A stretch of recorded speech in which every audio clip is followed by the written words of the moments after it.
Baik, kita masuk pertanyaan kita yang hari ini. Apakah pesulap termasuk syirik?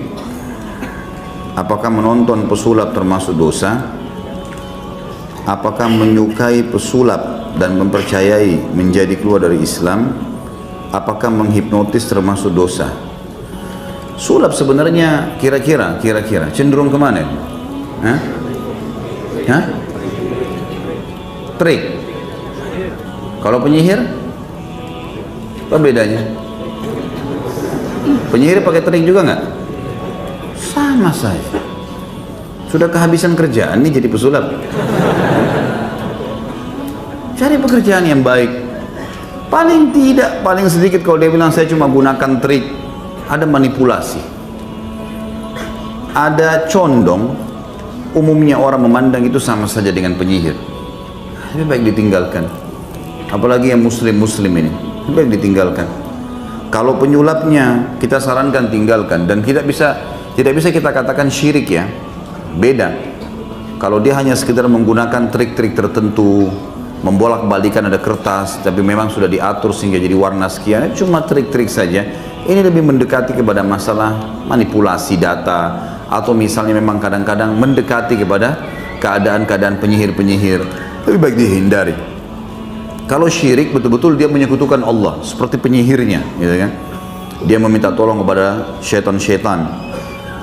Kalau pesulap saja kita bahasakan tadi minimal syubhat dan harusnya dijauhi, gitu kan, ditinggalkan, maka tentu menontonnya juga lebih baik jangan dilakukan, gitu. Kalau yang dimaksud dengan pesulap di sini adalah penyihir yang betul-betul dia seperti menghipnotis, ya, itu sudah bagian dari sihir itu. Mustahil orang ditepuk kemudian melakukan apa yang dia inginkan baru dikatakan bukan sihir. Itulah sihir yang sebenarnya, gitu kan, menguasai orang. Kemudian lalu menyuruh dia membuat sesuatu. Itu sihir, itu jelas tidak boleh. Dan ini bagian daripada sihir yang tidak boleh. Mempercayai orang-orang yang seperti ini jadi dosa juga, ya. Masuk dalam kategori hadis tadi yang sudah kita jelaskan panjang lebar. Bagaimana jika salah satu keluarga kita meninggal karena sihir yang dikirim oleh dukun? Apakah korban itu mati syahid? Dan apakah pahala yang menyihir nanti akan dilimpahkan ke korban di hari penghisaban nanti? Ya. Mudah-mudahan, ya, kita berharap mudah-mudahan dia mati syahid. Tapi saya belum pernah menemukan lafaz hadis yang berbunyi orang yang dibunuh oleh penyihir dia mati syahid. Karena Nabi SAW sudah rincikan kan orang mati syahid, ya. Orang yang mati di medan perang, orang yang mati terbakar, orang yang mati tenggelam, orang yang mati, itu semua disebutkan. Tapi tentu saja dia terzalimi. Mudah-mudahan itu adalah husnul khatimah, kebaikan. Tapi tidak bisa kita vonis atau kita katakan orang ini adalah mati syahid. Kalau masalah nanti penyihir ini, kalau dia muslim juga penyihirnya ini, hari kiamat akan ketemu dengan orang yang disihirnya dan mati, apakah nanti akan diambil pahalanya? Tentu saja. Kecuali si penyihir taubat. Lalu bagaimana caranya si penyihir taubat sementara orang yang disihir sudah mati? Sama kasusnya pembunuh. Ingat hadis orang yang membunuh 99 jiwa? Diterima kan taubatnya? Nah, kalau dia sudah taubat nasuha, insya Allah diterima taubatnya. Tetapi hukum-hukum dia sama Allah sudah selesai, dia taubat. Tinggal bagaimana dengan makhluk itu? Dia harus memperbanyak menyebutkan kebaikan-kebaikannya, dia mendoakan, dia sedekah buat si mayit, gitu kan? Demi untuk membalas kesalahan dia dulu. Insya Allah bisa, gitu. Insya Allah bisa itu. Tapi kalau dia tidak taubat, tentulah, ya, hukum berlaku di hari kiamat. Pahala-pahala dia kalau dia muslim pun akan diambil. Tapi itu kalau penyihirnya masih punya pahala. Allahu a'lam. Penyihir syirik bisa keluar dari Islam, pahala apa yang mau diambil?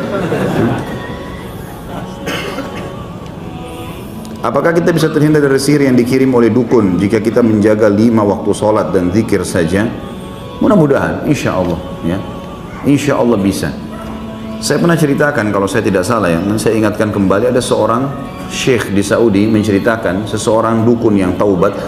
Kemudian dia menceritakan bagaimana dulu dia menyihir seseorang anak muda dan tidak bisa tembus selama 3 tahun. Kemudian dia sudah taubat orang ini, lalu dia ceritakan, dia bilang, setelah saya konsultasikan dan saya tanyakan saya cari tahulah kenapa anak muda ini nggak kena sihir. Maka pengakuan semua syaitan yang bekerja sama sama dia, kalau anak muda yang sedang disihir itu yang tidak bisa tembus sihir itu, setiap habis sholat wajib selalu baca ayat kursi. Sunnah Nabi SAW baca ayat kursi kan? Karena kata Nabi SAW, siapa yang membaca ayat kursi selepas sholat wajib, sholat 5 waktu, maka tidak ada yang menghalangi antara dia dan surga kecuali kematian ya. Nah ini ternyata menjadi penghalang, tameng. Itu saja semua amal soleh insya Allah. Zikir pagi sore yang kita baca, kita sering membaca mu'awwidzat ya, qul a'udzu birabbil falaq, qul a'udzu birabbin nas. Ini akan menjadi tameng yang sangat kuat. Dia tidak bisa masuk, tapi dia akan bisa masuk kalau orang itu terus berusaha dan di saat-saat kita lalai. Di saat-saat kita lalai ya. Lalu teman-teman sekalian, untuk masalah sihir ini saya sarankan hindari semua fasilitas yang bisa membuat mereka menguatkan sihirnya. Seperti contoh, banyaknya orang diantara kita sering pajang fotonya di profil, pajang foto di sana sini yang tidak ada perlunya gitu. Maka itu bisa diambil dan dijadikan sebagai bahan sihir gitu. Atau mungkin kita sendiri berinteraksi dengan orang-orang yang memang kita tahu orang ini sebenarnya bisa berinteraksi sama alam-alam itu. Gak usah dijadikan sebagai teman.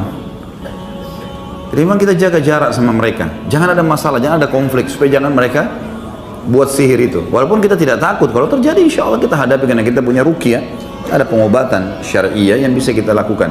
Tapi kita menjaga lebih baik daripada mengobati. Ya. Kita menjaga kesehatan lebih baik daripada mengobati penyakit pada saat kita sudah sakit.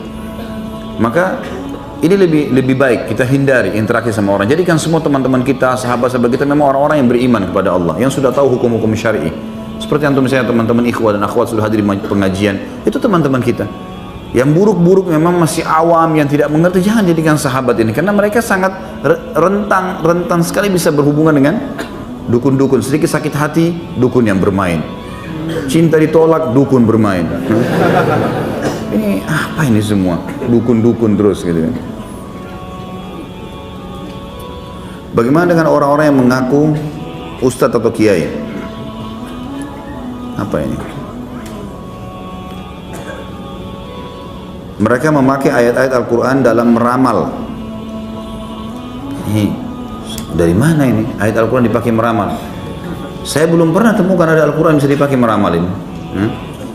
Kalau ini pun dilakukan sama dia, dan ternyata ayat-ayat Al-Quran itu, dia biasanya gini, umumnya dukun-dukun dan penyihir itu, mereka kalau mau mengelabui pasiennya, kalau orang ini ada sedikit condong ke agama, dia ingin dengarkan baca ayat, misalnya qul a'udzu birabbil falaq, dia keraskan sedikit suaranya di situ. Nanti kalau sudah masuk ke mantranya, suaranya hilang, disembunyikan sama dia, sehingga orang terkelabui seakan-akan oh ini juga baca ayat. Padahal sebenarnya bukan itu, mereka menyihir. Yang saya tahu alhamdulillah, para ustadz, para kiai yang benar-benar rabbani, patuh kepada Allah subhanahu wa ta'ala, memahami agama ini yang benar, tidak mungkin mereka pakai Al-Quran untuk meramal, mustahil. Karena Al-Quran bukan ramalan, Al-Quran sebuah informasi pasti, nggak ada yang tidak jelas. Umat sebelum kita, kejadian yang sedang kita lalui, apa yang akan terjadi akan masa depan, semuanya jelas. Yang berlalu sudah dibuktikan tentang kaum-kaum yang disiksa oleh Allah gitu kan. Kemudian ada situs-situsnya, ada peninggalan-peninggalan seperti Fir'aun ya, seperti Namrud, banyak peninggalan, ada peninggalannya. Kemudian yang terjadi sekarang, syariat yang kita sedang terapkan ada, kita tahu mana hukum halal haramnya Allah. Lalu yang masa depan ke surga neraka juga sudah disampaikan. Gak ada ramalan di situ. Untuk apa dia pakai meramal nih? Itu sudah jelas, ini cuma menunggangi istilah suci ustadz atau kiai. Saya melihat ini istilah ini sangat luar biasa ya. Istilah ini adalah istilah yang kita anggap orang itu sudah sampai pada tingkat sangat dekat dengan Allah, punya ilmu agama, sehingga kita berikan gelar ini. Sayang sekali ya kalau ada orang yang menyalahgunakan ini kemudian tidak ditindaklanjuti, mestinya di follow up, ditindaklanjuti dan diperingatkan, bahkan dicabut gelar dari dia. Dari mana dia dapat gelar-gelar ini? Jangan terlalu murah diberikan kepada semuanya orang ini. Jadi Allah alam, yang saya tahu tidak mungkin. Kalau dia betul-betul ustadz atau kiai yang benar, dia tidak mungkin jadikan Al-Quran sebagai alat ramalannya. Bolehkah kita minta untuk diruqyah? Saya sudah pernah jawab ini. Tidak ada masalah. Enggak ada masalah. Ya, kalau ada pendapat yang mengatakan hadis 70.000 dari umatku tidak masuk surga tanpa hisab, diantaranya tidak minta diruqyah, itu pendapat yang mengatakan bahwasanya ini maksudnya memang tidak minta untuk diruqyah. Tapi ada pendapat lain yang mengatakan tidak, bukan itu yang dimaksud. Yang dimaksud di sini tidak minta diruqyah, berhubungan dengan kata-kata sebelumnya, tidak tatayur, tidak menggantungkan nasib pada benda, tidak bertato, kemudian tidak minta diruqyah, ya. Jadi memang dia berhubungan dengan penyampaian sebelumnya. Artinya ini memang ruqyah yang dimaksud adalah ruqyah secara etimologi, bahasa. Semua bacaan yang ditiupkan namanya ruqyah. Mantra pun dibahasakan ruqyah, seperti dalam hadis yang lain dikatakan ar-ruqa wat-tama'ima wat-tiwala syirkun, ya. Ar-ruqa jamak daripada ruqyah, mantra-mantra yang disebutkan, kemudian tamaim dan tiwala, kalung, jimat yang digantungkan adalah syirik. Jadi mana etimologi di sini? Kalau ruqyah syariah tidak sama sekali, itu pengobatan yang Nabi SAW ajarkan. Nggak mungkin kita bahasakan ini tidak boleh diminta. Kalau orang sakit terus gimana? Nggak mungkin kan gitu. Nabi SAW pernah diruqyah waktu disihir oleh Lubab bin A'sam. Kita harus bisa lebih bijaksana memahami masalah. Allah alam, dan saya cenderung dengan pendapat kedua, gitu kan? Nggak ada masalah. Mungkin kalau ada orang cuma iseng saja, tidak ada apa-apa, tapi coba-coba ruqyah saya coba, mungkin ini perlu dinasihatin, gitu kan?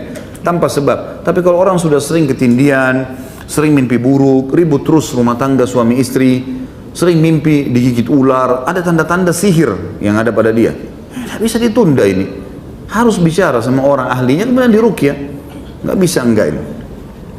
Bagaimana hukum konsultasi dengan ustadz yang sering memberikan terapi dengan ayat Al-Quran yang ditulis dan direndam dalam air dan sejenisnya, membuatkan ayat Al-Quran dan disimpan dalam dompet? Tidak pernah Nabi SAW ajarkan ini. Saya mau tanya teman-teman, pernah antum temukan riwayat Nabi SAW suruh para sahabat atau mau perang Uhud, perang Badar, tulis-tulis ayat di baju, tempel supaya kebal? Banyak orang Islam melakukan itu. Tulis ayat-ayat dianggap itu bisa kebal. Kalau itu baik pasti sudah didahului kita oleh para sahabat. Mereka berperang, manusiawi, bertakbir, bertasbih, luka, alhamdulillah, luka di jalan Allah, mati ya mati syahid, kan gitu. Ini tidak perlu semuanya teman-teman sekalian ya. Tidak perlu. Ayat-ayat Al-Quran di zaman Nabi SAW ada, ditulis di lapak kurma, ya kan? Ada, tapi tidak pernah dicelupkan ke dalam gelas, dalam air gitu. Yang ada, kalau dalam metode ruqyah memang ayat Al-Quran dibacakan ke dalam air lalu ditiupkan, itu ada. Itu memang ada, tapi kalau kayak gini dikatakan tadi kertas dicelupkan di dalam air atau potongan ayat Al-Quran ditaruh dalam dompet, ini tidak pernah ada anjuran. Al-Quran itu bukan ditaruh di dompet. Baca, dibaca, bukan ditaruh di dompet. Atau Al-Quran kecil sekali tidak jelas apakah itu benar Al-Quran atau tidak, lalu digantung-gantung di leher, ini tidak pernah ada contoh gitu kan. Tapi kalau tetap ada orang mengotot lakukan, ya hak dia, silahkan. Daripada nanti dikira saya lagi nyerang gitu kan, ya silahkan lakukan semaunya deh gitu kan. Saya mengingatkan apa yang saya tahu, lebih baik dijauhi, karena ini tidak pernah ada contoh dari baginda Nabi SAW. Dan alhamdulillah Islam sudah jelas, Rasulullah SAW sudah jelaskan semua, maka tidak perlu kita tambah dan kurangi. Pak Ustadz, saya bekerja di gedung yang liftnya tidak ada angka 4, 13 dan lainnya. Bagaimana saya harus bersikap sebagai seorang muslim? Tidak usah diyakini, jangan ikuti keyakinannya orang yang punya building. Karena mereka anggap orang angka 4 itu angka sial. Tidak ada sial dalam Islam. Tidak ada hari sial, tidak ada waktu sial, tidak ada dalam Islam itu. Gitu kan? Yang ada hari lebih baik dari hari yang lain. Iya, waktu lebih baik dari waktu yang lain. Tempat lebih baik daripada tempat yang lain, itu ada. Seperti misalnya hari Jumat lebih baik daripada hari yang lain, gitu kan? Itu jelas. Sepertiga malam lebih baik daripada waktu-waktu yang lain sepanjang hari. Mekah dan Madinah, Aqsa lebih baik daripada tempat yang lain, itu ada. Tapi sial nggak ada.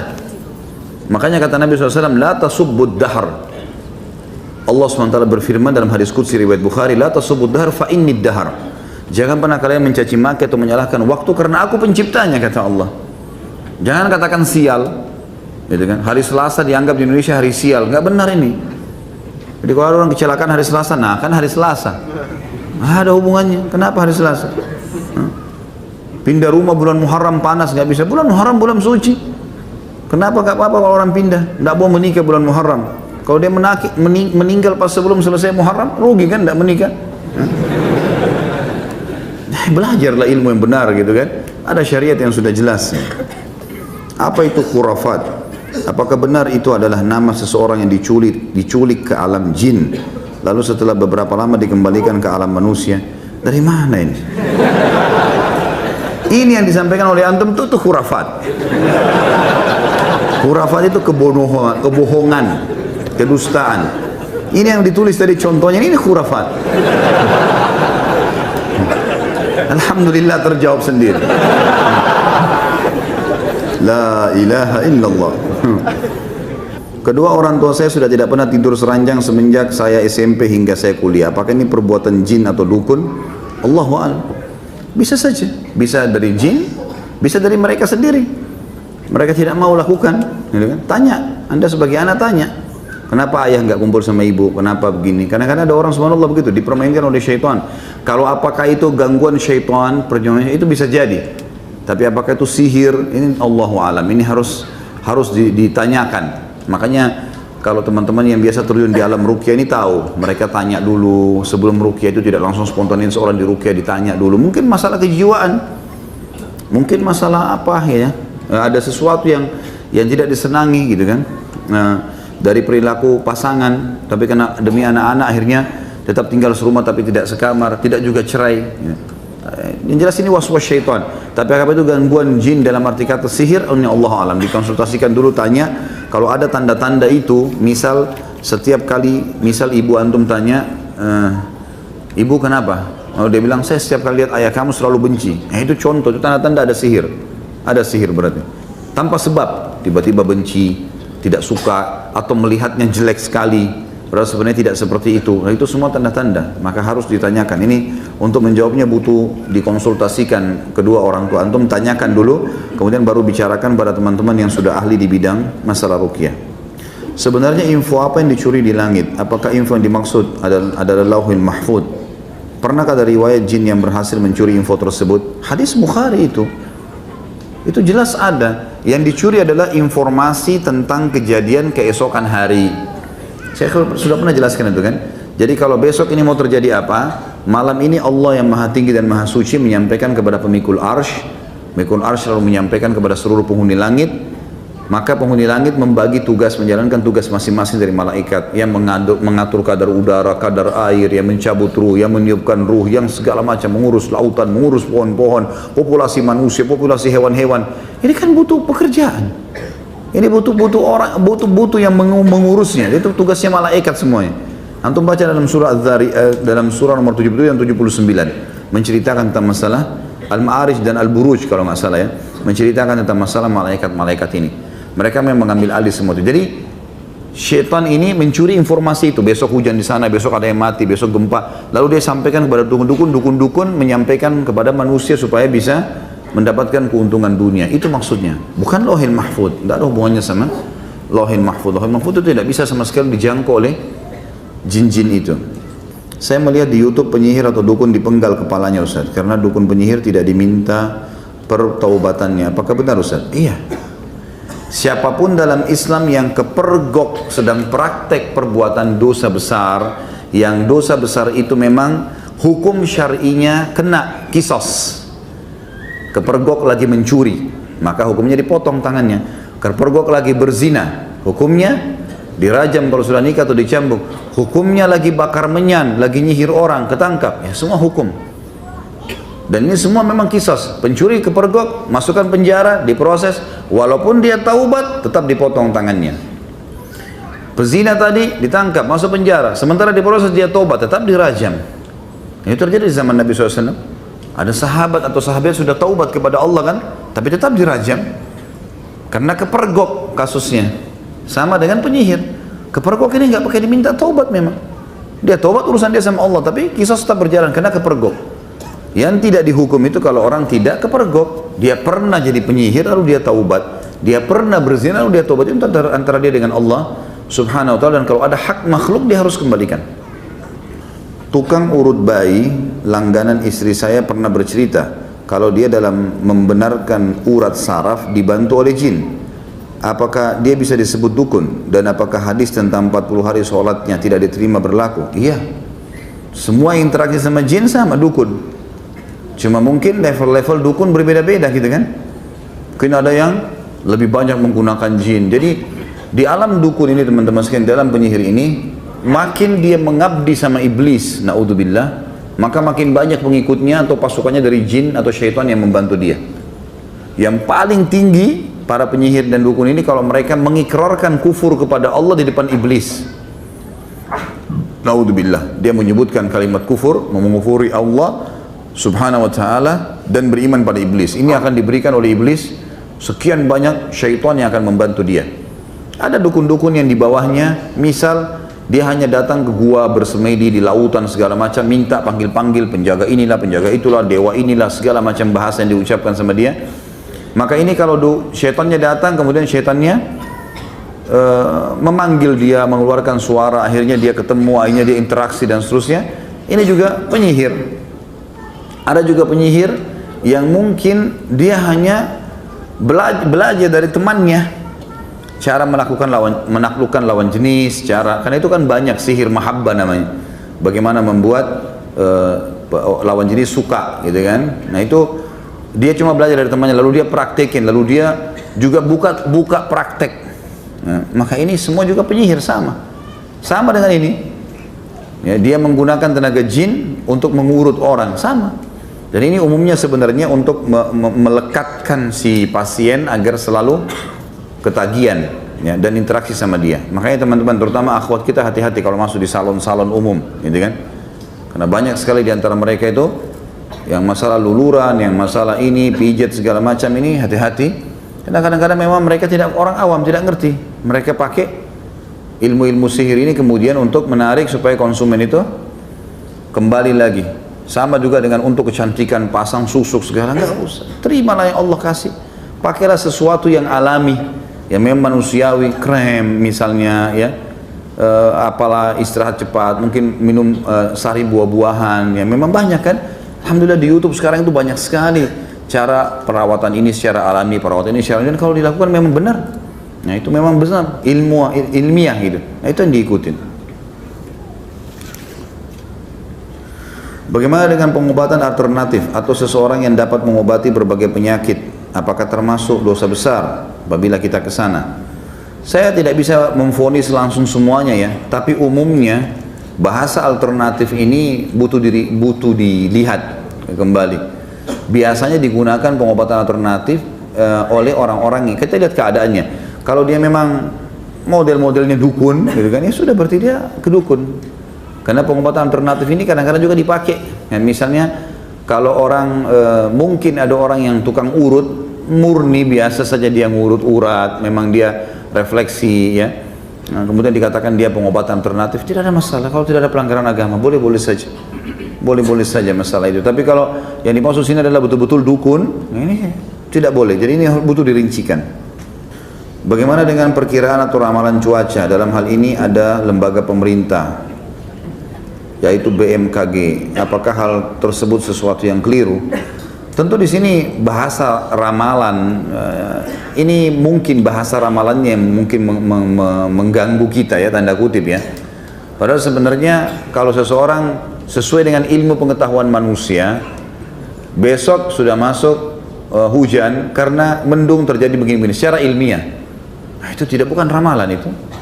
Bukan ramalan itu. Sebenarnya itu ya mungkin bisa lebih baik perkiraan, bahasanya lebih baik.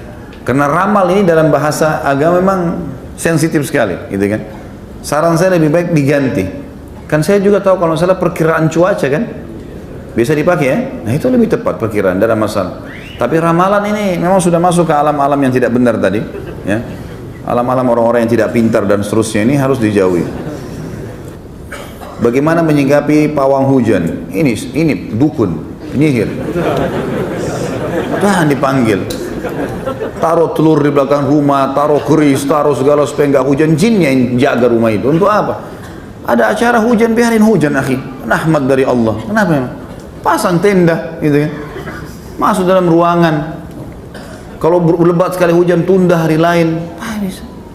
Jangan dipanggil. Pawang hujan ini dukun. Nggak boleh sama sekali. Haram dalam Islam.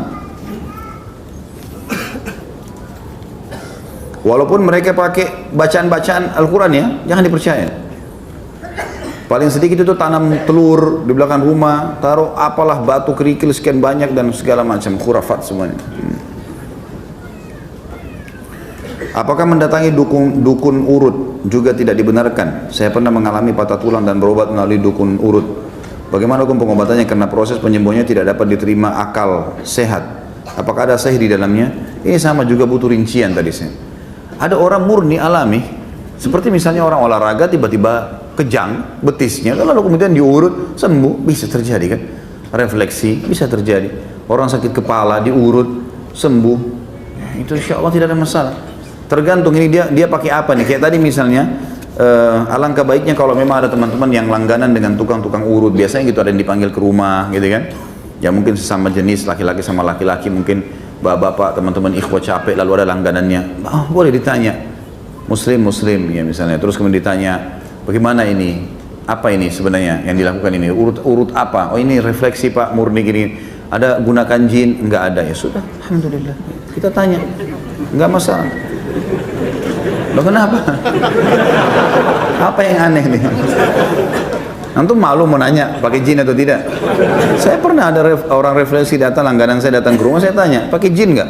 Saya tanya. Orang mukmin harus jelas, fi sarahatin raha, di setiap keterus-terangan ada kejelasan. Dia bilang nggak ada Pak Ustadz. Ya sudah, alhamdulillah. Ya. Kalau pakai jin nggak bisa ini, jangan urut saya.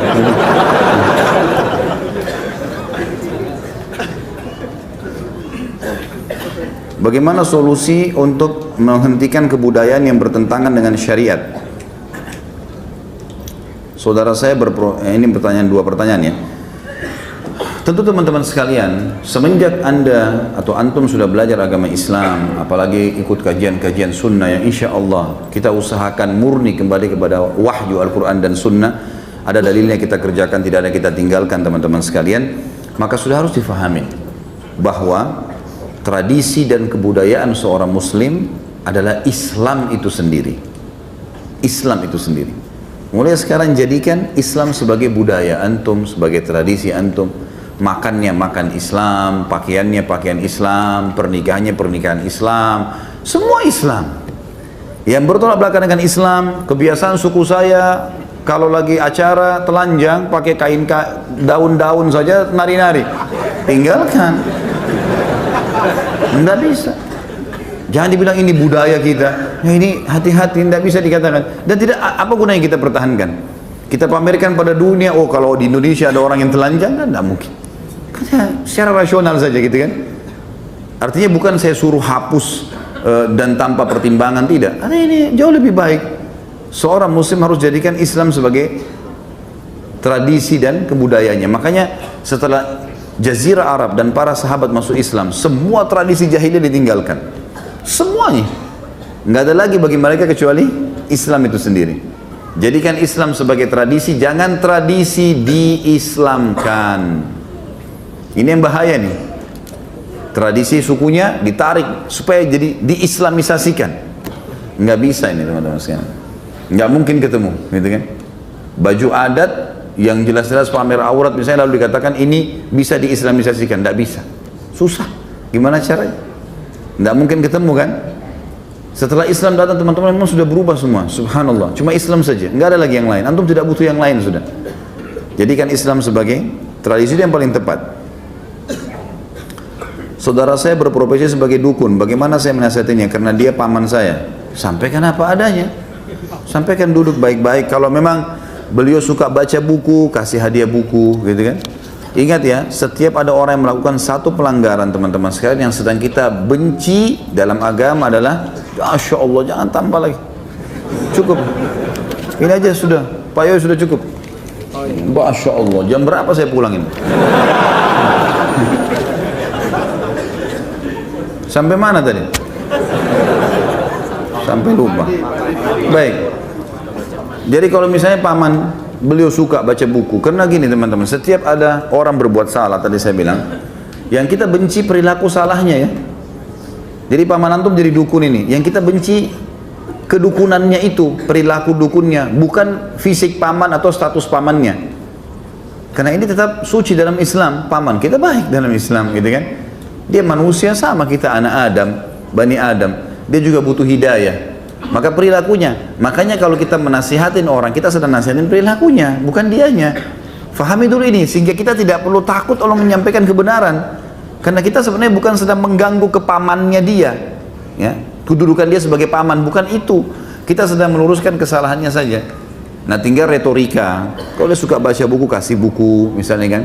atau kalau dia bisa dengar, atau mungkin memang kita dekat dengan dia, dia bisa kita berikan nasihat, nontonkan ceramah-ceramah dari YouTube, itu kan sangat besar sekali manfaatnya. Saya lihat banyak sekali ikhwan dan akhwat sampaikan ke saya, dia karena sering share ceramah-ceramah ke keluarga, ke teman-temannya, dan alhamdulillah responnya sangat besar.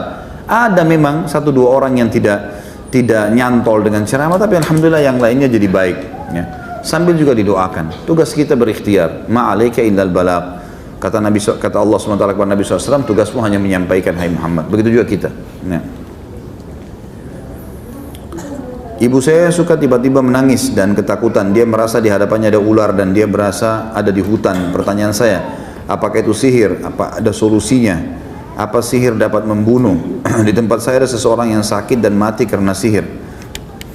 Tentu saja sihir itu. Kalau sudah sampai pada tingkat itu sihir. Jelas dan harus berobat. Solusinya ruqyah. Ruqyah syariah saya sudah pernah dan saya sering pandukan. Bisa beli buku Pustaka Ibnu Umar kecil, buku kecil Rp10.000, dan pernah saya bawain contohnya di sini. Judulnya Doa-doa Ruqyah. Beli buku itu, kantongin, baca.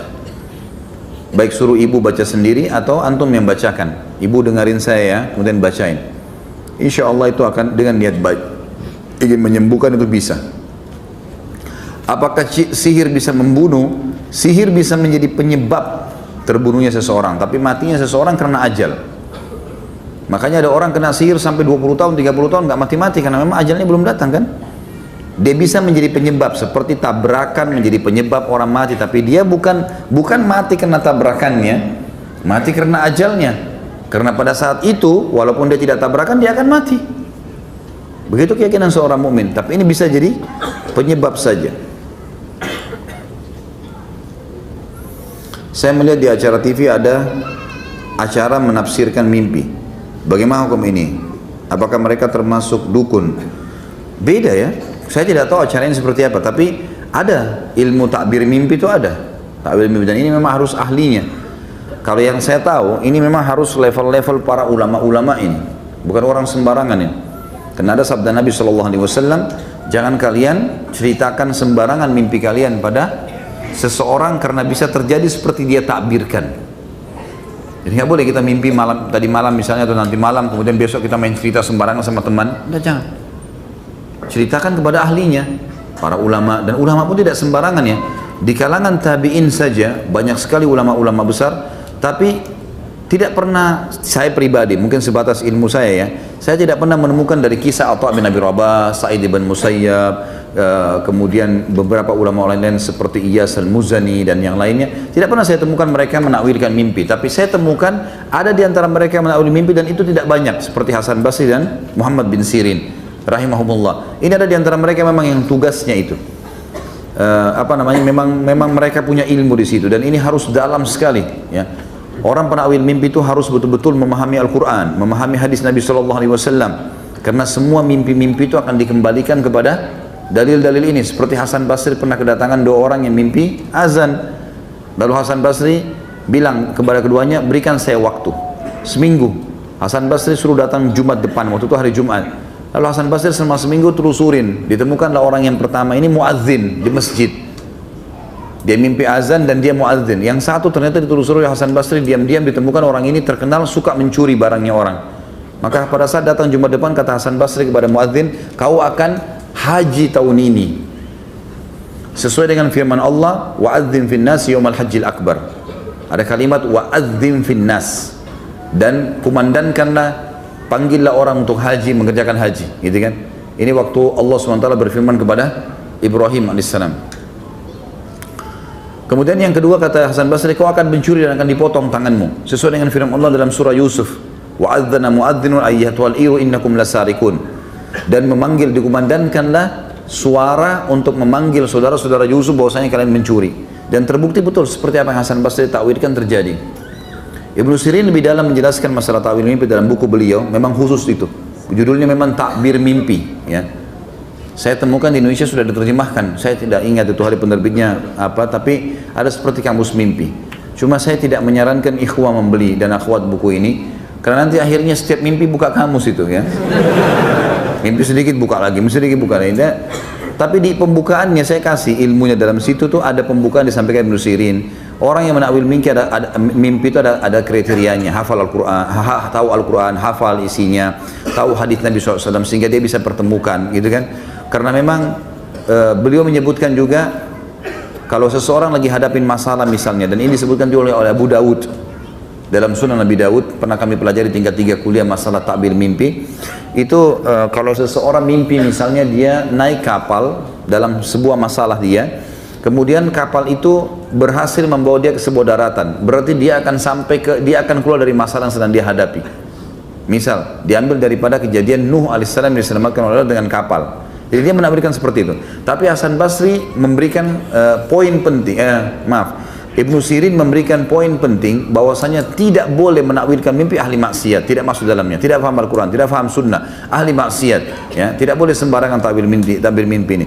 Dan juga orang harus selain paham Al-Quran dan sunnah harus paham tentang kondisi dan lokasi yang sedang dia ada. Misal contoh, dikasih contoh oleh beliau, kalau seseorang mimpi gajah misalnya di wilayah yang gajah dihormati, emang gajah dianggap tunggangan yang bagus gitu loh, maka berarti dia akan mendapatkan kebaikan.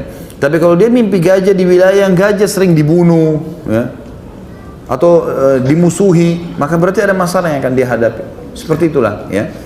Jadi memang ini butuh bab khusus gitu ya. Dan Allah alam, saya melihat ini lebih baik orang tidak membuka dirinya untuk itu, ya, karena membuka pintu ini butuh ilmu yang sangat dalam. Lebih baik dia menjelaskan hukum-hukum syar'i yang lain. Dan berarti teman-teman ikhwah juga jangan nonton itu ya. Saran saya tentunya ya, saya tidak menyalahkan siapa yang sedang menyampaikan, karena terus terang demi Allah saya nggak tahu ini acara apa, siapa yang menyampaikan saya tidak tahu. Cuma saya membahasakan secara global. Saya pernah disuruh untuk melakukan mandi kembang oleh paman saya dengan alasan untuk mempermudah rezeki. Bagaimana cara bertobatnya? Dan bagaimana pandangan Ustaz dengan ritual mandi kembang, baik di acara pernikahan atau adat? Tidak usah mandi kembang, mandi air biasa pakai sabun biasa ini. Karena selalu relevansinya mandi kembang itu berhubungan dengan alam-alam dukun jin ini, gitu kan? Jadi nggak usah gitu. Sama tradisi-tradisi pernikahan harus dimandikan di tempat yang terbuka sehingga pengantin perempuannya sudah sakit flu duluan sebelum menikah, harus disiram dengan air ini air itu. Biarkan dia mandi sama suaminya nanti, setelah menikah silakan mandi sana, jadi dimudahin saja. Tidak pernah ada di zaman sahabat itu, di zaman Nabi, karena kita tolak ukurnya selalu Nabi dan sahabat ya. Tidak pernah ada riwayat itu sahabat disuruh mandi oleh Rasulullah SAW sebelum nikah, mandi kembang dulu ya, atau pakai pelapa kurma, atau pakai, tidak pernah sama sekali. Tidak pernah ada riwayat. Itu kan, ini kan syariat ya. Masa kita diajar cara cebok kemudian tidak diajar cara seperti itu? Nggak mungkin. Kalau bagian dari syariat, sudah tinggalin aja, nggak usah. Jadi kembali seperti apa yang saya jelaskan tadi teman-teman. Jadikan Islam sebagai tradisi. Jangan tradisi diislamkan ini. Ini jadi masalah nanti buat kita. Akhirnya banyak ditambah-tambah dalam agama. Kalau bagaimana cara taubatnya? Ini Allahu alam. Ini saya tidak tahu. Kalau memang tadi sudah dikatakan dimandikan untuk mendapatkan rezeki, berarti sudah bagian dari sihir ini. Retorikanya adalah dia bertobat kepada Allah Subhanahu wa taala dan coba dia ruqyah dirinya sendiri. Baca beberapa ayat-ayat ruqyah, kemudian dia tiupkan ke telapak tangannya lalu diusap ke tubuhnya. Kalau dia merasa ada panas ya, gatal, meriang ya, maka itu berarti ada indikasi. Maka itu cukup diusap setiap hari insyaallah. Dengan ayat-ayat ruqyah ditiup ke telapak tangan, diusap lagi dengan minta kepada Allah agar disembuhkan, insya Allah sembuh. Saya pernah membaca zodiak yang mempercayainya dulu. Apa saya harus bersyahadat lagi atau saya hanya bertaubat nasuha? Saran saya coba syahadat. Enggak ada ruginya syahadat gitu kan. Kita tidak tahu, subhanallah, mungkin terbatalkan keislaman kita pada saat itu. Dan memang harus syahadat kalau orang mau kembali.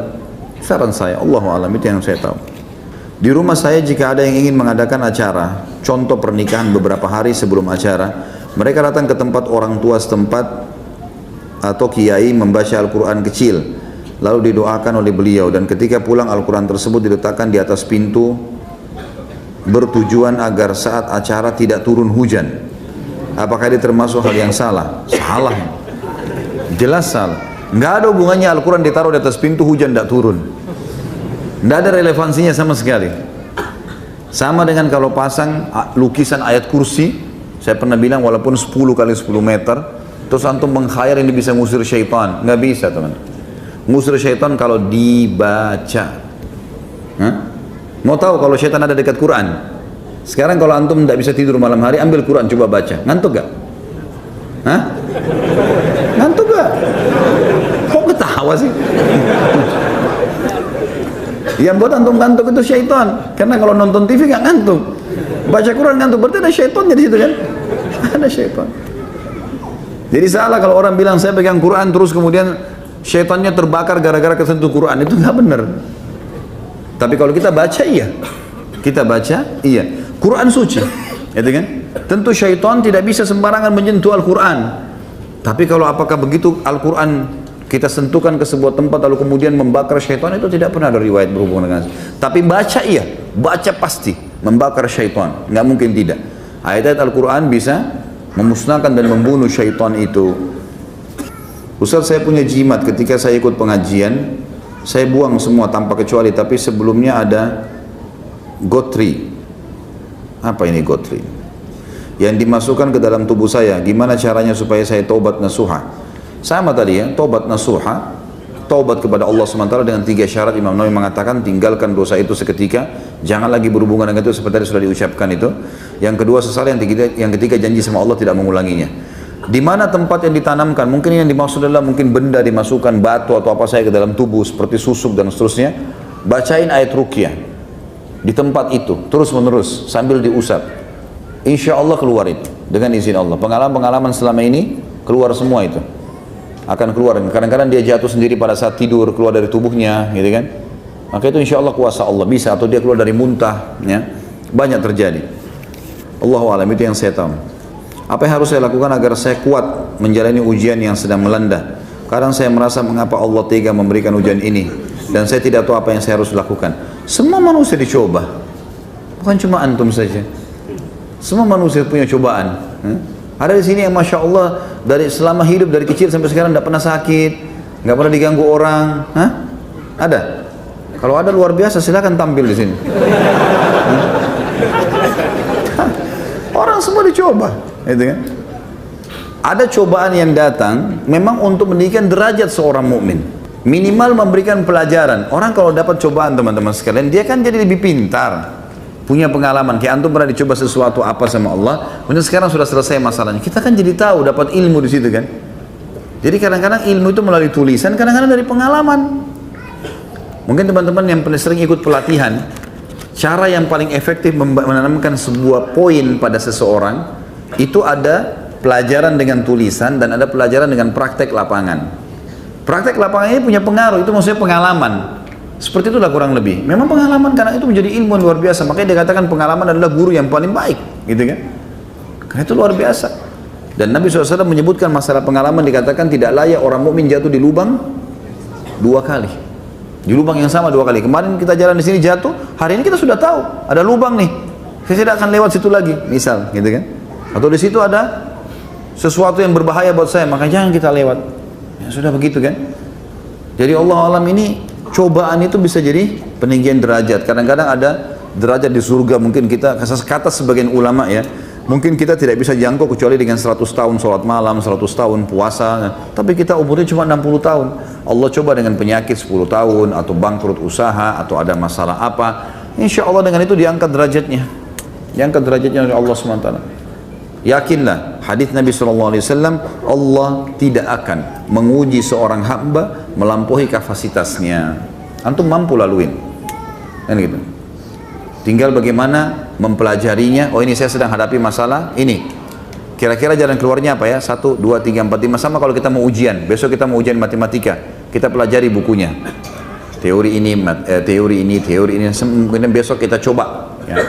Ada yang keluar, kita jawab sesuai dengan apa yang kita baca. Seperti itulah. Ya. Jadi jangan protes Allah Subhanahu Wa Taala, karena Allah pasti sangat sayang dengan kita. Cobaan seberat apapun akan menjadi kasih sayang Allah. Kalau masih ingat, saya pernah kasih contoh teman-teman sekalian. Pencuri pun kalau mencuri kemudian ketangkap, kepergok, dikeroyokin. Kalau saya pribadi berbicara, saya mengatakan kasih Allah sayang sama pencuri itu. Kenapa kira-kira teman-teman sekalian? Karena kalau dia nggak kepergok pada saat itu, kira-kira dia mencuri lagi nggak nanti? Nah, Allah buat dia kepergok supaya dia kapok. Jangan ulangi lagi. Kan gitu. Dan biasanya itu sebelum dikeroyokin itu pasti ada beberapa tahapan-tahapan, proses-proses di mana dia semestinya sadar dulu. Misalnya pernah dilihat oleh orang, atau pernah ketangkap sekali tapi lolos, gitu kan? Sudah ada peringatan, tidak mau sekalian Allah buat digebukin, gitu kan? Supaya dia berhenti. Ada orang subhanallah, kalau antum pekah, kata sebagian ulama, kalau seseorang pekah mensyukuri nikmatnya Allah, pekah dalam menyelamatkan dirinya dari cobaan-cobaan dengan doa-doa, dengan wirid-wirid yang disunnahkan baginda Nabi SAW, zikir pagi sore, doa-doa yang dibaca, apa saja yang bisa menyelamatkan dirinya dari masalah dibaca, dilakukan sama dia sesuai dengan syariat. Maka orang seperti ini umumnya dia selamat dari macam-macam cobaan. Karena dia sudah lakukan itu. Seperti misalnya perangkat kita sehari-hari teman-teman sekalian adalah sholat 5 waktu, zikir habis sholat, gitu kan. Kemudian apalah rutinitas kita, baca Al-Quran, beberapa ayat Al-Quran, baca zikir pagi sore. Kita sudah punya perangkat-perangkat. Nah, orang yang kehilangan perangkat ini, itu yang biasanya jebol, kena, gitu kan. Tapi kalau enggak, insya Allah tidak ada masalah. Dan orang mukmin kalaupun datang cobaan padanya, dia langsung tahu ini pembersihan dosa buat saya atau peninggian derajat, gitu ya. Minimal akan dapat pengalaman untuk bisa kita laluin. Saya punya kakak, dia bisa tahu kejadian di hari depan tanpa belajar, seperti melihat kilasan film. Bagaimana cara kakak saya hilangkan hal tersebut? Karena itu mengganggu kehidupannya. Ini harus ditanya, kak. Ini tentu bagian dari gangguan syaitan. Gangguan syaitan. Dia harus ruqyah. Harus ruqyah. Dan saya sudah bilang tadi, ruqyah, beli bukunya, judulnya Doa-Doa Ruqyah. Terbitan Pustaka Ibnu Umar, 10.000 rupiah harganya. Beli. Semua teman-teman harus punya. Tuh kantongin, baca. Ya, pada saat merasa terganggu dalam ada obat bagaimana menangani sebelum kena sihir, bagaimana menangani setelah kena sihir, bagaimana menangani kalau kena ain, sebelum kena ain, mata panasnya orang, hasutnya, bagaimana menangani setelah kena ain, banyak sekali di situ. Bagus sekali, buku kecil, disaku dan bisa dibaca. Maka baca itu. Saya sarankan kepada kakak antum ini, kakak anda ini baca. Baca doa ruqyah itu sebelum tidur, dibaca, minta kepada Allah SWT disembuhkan. Ini gangguan syaitan ini. Harusnya dihilangkan ya. Dan perlu ditanya, kakak ini dia selama ini pernah lakukan sesuatu enggak? Seperti misalnya dia pernah kayak tadi mandi, atau dia pernah berguru dengan seseorang, tenaga dalam lah, ditanamkan sesuatu kah? Ini harus dia harus ungkap kalau memang itu iya, dia harus taubat dan dia harus musnahkan. Semua cairan-cairan yang disimpan, buang, alirkan di air, gitu kan? Itu tidak boleh semua ada di rumah, tulisan-tulisan semua dimusnahkan. Dan buhul-buhul atau barang-barang yang dibawa ke rumah teman-teman, kalau dia sifatnya tulisan, maka ataupun apa saja benda sebelum dimusnahkan, biasanya musnahkan itu paling afdal, paling baik kalau dibakar ya. Kalau cairan dialirkan, itu dibacakan surah Al-Falaq sama An-Nas, kemudian ditiupkan, lalu kemudian dengan niat membatalkan sihir itu, lalu kemudian dimusnahkan. Allah alam, itu yang saya tahu. Saya punya saudara sepupu sudah lama tidak bertemu dan baru tahu dia sekarang jadi dukun. Bagi air, pijat, pasiennya banyak. Sebagai saudara harus bagaimana? Sama aja, nasihatin ya, nasihatin semampunya dan doakan. Selebihnya kita tidak bisa berbuat lebih daripada itu. Allahu a'lam. Banyak sekali pertanyaan malam ini. Bagaimana menyikapi keluarga yang masih percaya kepada peramal? Sama saja, nasihati ya. Bagus kalau semua begini pertanyaannya nih. Saya tinggal jawab, nasihati, selesai.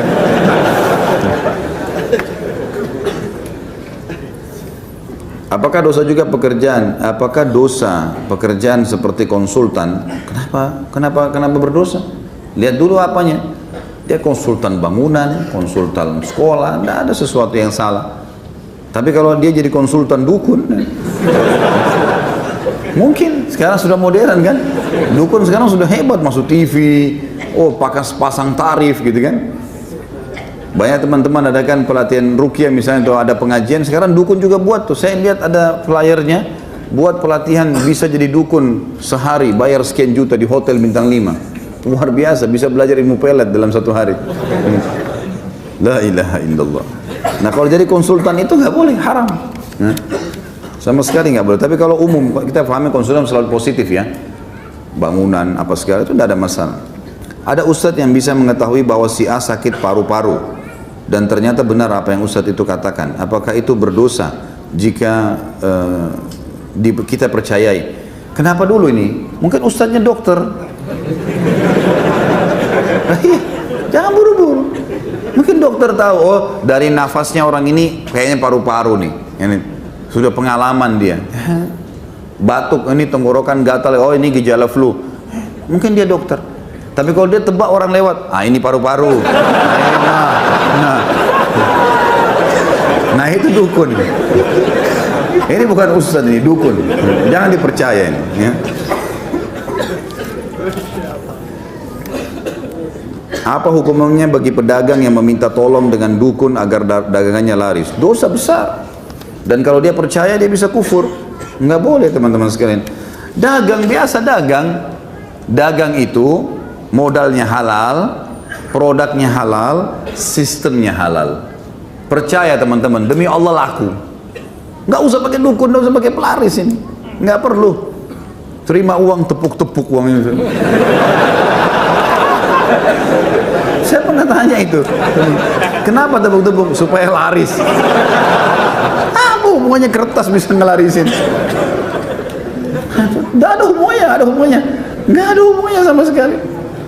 Coba teman-teman pelajari ilmunya itu, cari modal yang halal, kemudian produknya juga berkualitas bagus, jual baju yang memang bagus, warnanya, coraknya, segala macam sesuai dengan syariat, laku kok insya Allah. Sistemnya juga jangan pakai hal-hal yang berbau riba atau dolar dan seterusnya, insya Allah laku. Di Saudi dekat Masjid Haram semua orang kaya raya itu banyak, nggak ada pakai pelaris tuh, dagang biasa, jual sandwich, jual jus, laku, orang laku.